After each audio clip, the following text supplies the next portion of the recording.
You remember when something used to light you up. A girl's glance. The roar of an engine. The first sip of whiskey after a brutal week.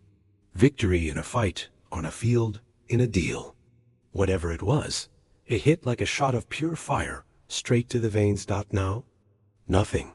You can buy the watch, bed the model, hit the new PR, book the trip to Bali. And 10 minutes later, you're staring at your phone again, hollow, restless, wondering why the rush lasted less time than it took to post the highlight. Food tastes like cardboard. Sex feels like exercise. Even the wins feel like checking a box. You're not depressed in the crying on the floor way. You're worse. You're numb. And the scariest part? You're starting to think this is just how life is after 30. It's not. You didn't break. You were broken on purpose, softened, pacified, fed endless microdoses of fake meaning until your soul forgot what real fire feels like. The same force that tamed wolves into lapdogs did it to you. Only quieter. 500 years ago, a chained-up Florentine diplomat watched empires rise and fall and wrote the coldest truth man ever put on paper. Joy is not the fruit of comfort. Joy is the scent that trails blood, risk, conquest, and power. Most men will die without ever hearing what he saw. You're about to die. By the end of this video, you'll know exactly why joy abandoned you. And the uncomfortable Machiavellian cure that most men are simply too weak, too domesticated, too terrified to swallow. Stay until the end. What's coming will offend everything you've been taught about happiness. And it might just make you feel alive again. They sold you the dream when you were still a boy. Get the degree. Get the job. Get the girl. Get the house. Get the likes. And happiness will follow like a loyal dog. Remove every sharp edge, every threat, every chance of failure, and you'll float in permanent bliss. They called it progress. Air conditioning in every room. Food delivered in 10 minutes. Porn in 4,000 the second the urge hits. 1,000 friends ready to heart your pain away. Therapy that tells you your feelings are sacred. Laws that shield you from offense. Apps that make sure you never feel lost, hungry, or rejected for long. They told you struggle was trauma. Risk was toxic. Competition was immoral. They told you the goal was to feel safe, comfortable, validated. And like a good little citizen, you obeyed. You optimized your life for ease. You swallowed every blue pill promise. Now look at you. Your fridge is full. Your bank account is stable. Your body is soft, but not obese. Your girlfriend posts a couple pics every Sunday. And you want to put your fist through a wall for no reason at all. The dopamine receptors that once roared for conquest now whimper for another notification. You've had more orgasms than a Roman emperor and felt less alive than a medieval monk on a hunger strike. You are the richest, safest, most medicated generation of men in history, and you are dying of boredom in slow motion. This is not an accident. Comfort is the most effective cage ever built for the male soul. When the wolf never has to hunt, chase, fight, or starve, it forgets it's a wolf.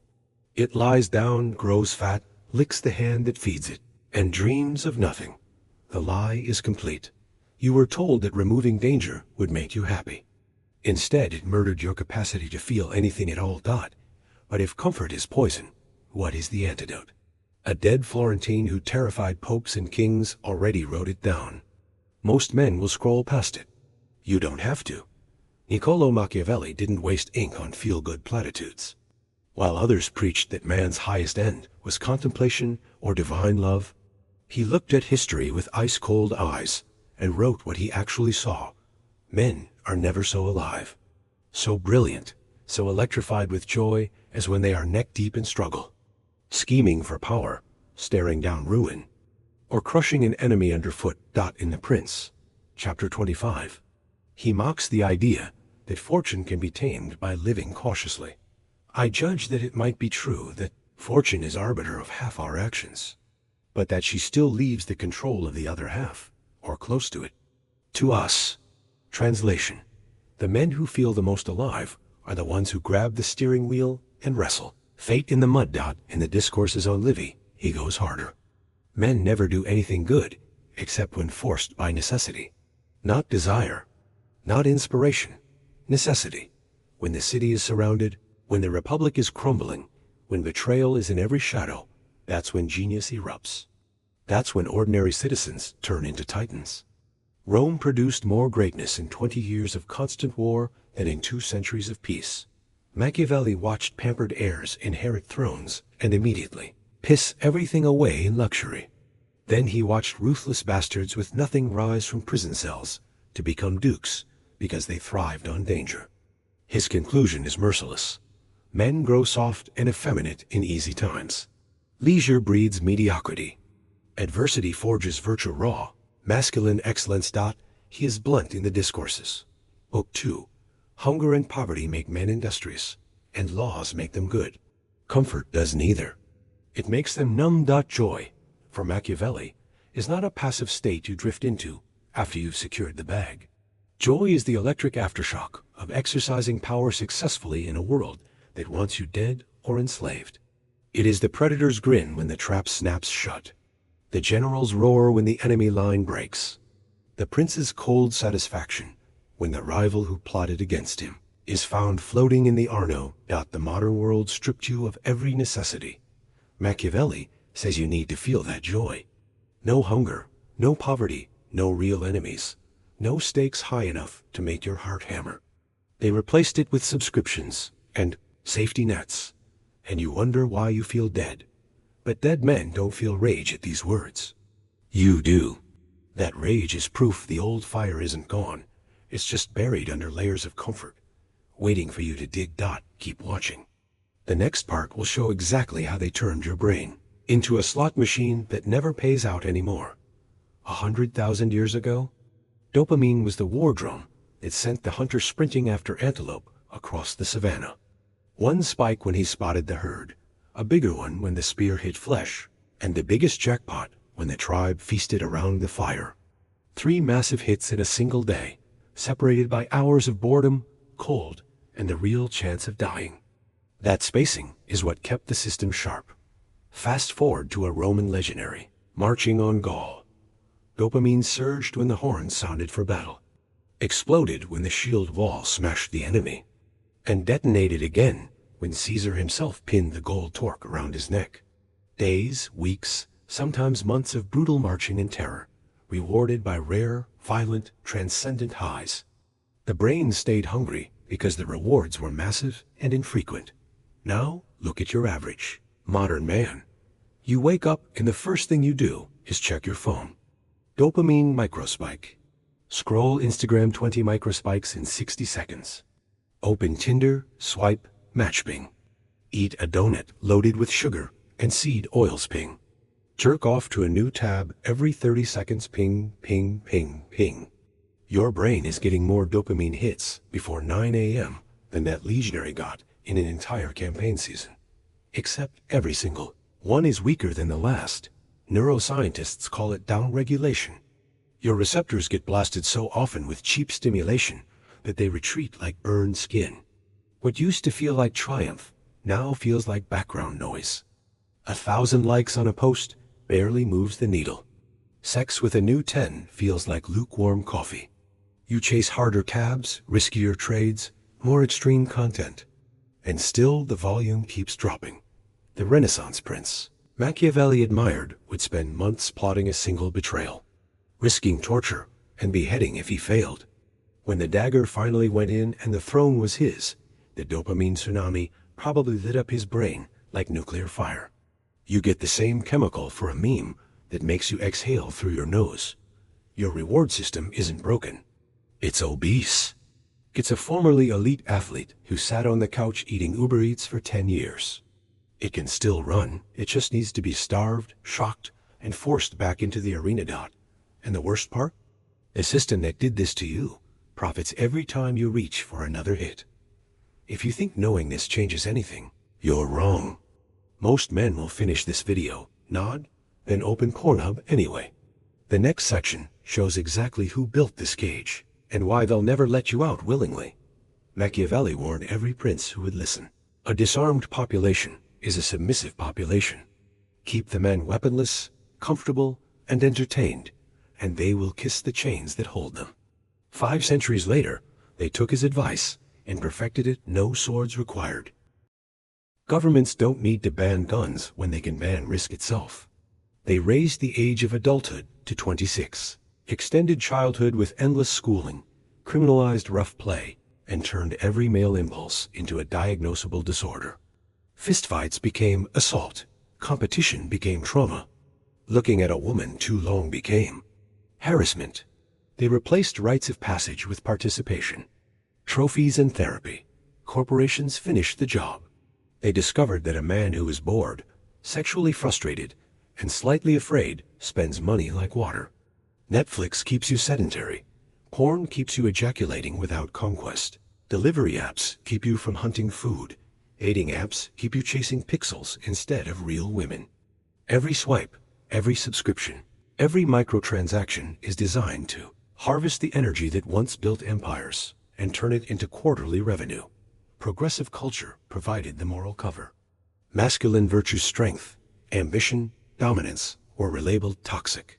They preached that the highest good is to be harmless, nice, and perpetually non-offended. They told you real men cry in public, apologize for existing, and let women lead so everyone feels safe. They replaced honor with being a good ally and replaced glory with work-life balance. Machiavelli saw the endgame in the Discourses. When states are weakly governed and have lost their martial spirit, they become prey. Translate that to the individual. When a man loses his martial spirit, he becomes prey for advertisers, bureaucrats, ex-wives, bosses, and every parasite who smells weakness. Your grandfathers carried rifles at 17 and stormed beaches. You need permission to buy a pocket knife and a trigger warning to read Hemingway. They didn't neuter you with a scalpel. They did it with policies, algorithms, and shame. And the cruelest part? They convinced you it was liberation. Feel that heat in your chest right now? Good. That's the last ember of the beast they tried to bury. But embers don't stay lit in a padded cell. Next, we turn that anger into proof you're not dead yet, and into the fuel you're going to use to burn the cage down. That hollow ache behind your ribs isn't depression. It's not laziness. It's not a chemical imbalance you need to medicate away. It's the sound of a caged predator rattling the bars. Every time you snap at nothing. Every time you stare at the ceiling at 3 a.m. wondering why you even exist. Every time the porn doesn't work, and the money doesn't hit, and the girl's attention feels like ash. That's the beast roaring from the basement. He's starving. He's been fed soy, screens, and safety lectures for so long he's skeletal, but he's still alive. And he's furious. Most men feel this void and run to a therapist who gives them SSRIs and tells them to journal. They feel it and open another beer, another tab, another dating app.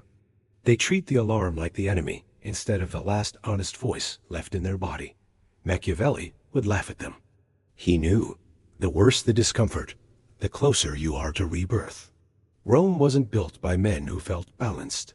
It was built by men who were hungry, cornered, and willing to burn the world down to feel something real. Your irritability is rocket fuel. Your boredom is coiled spring steel. Your disgust at your own softness is the exact pressure needed to crack the shell and let the old you out. The emptier you feel right now, the more violently alive you're about to become. If you stop lying to yourself and start feeding the beast what it actually craves, most men will numb this sensation for the rest of their lives.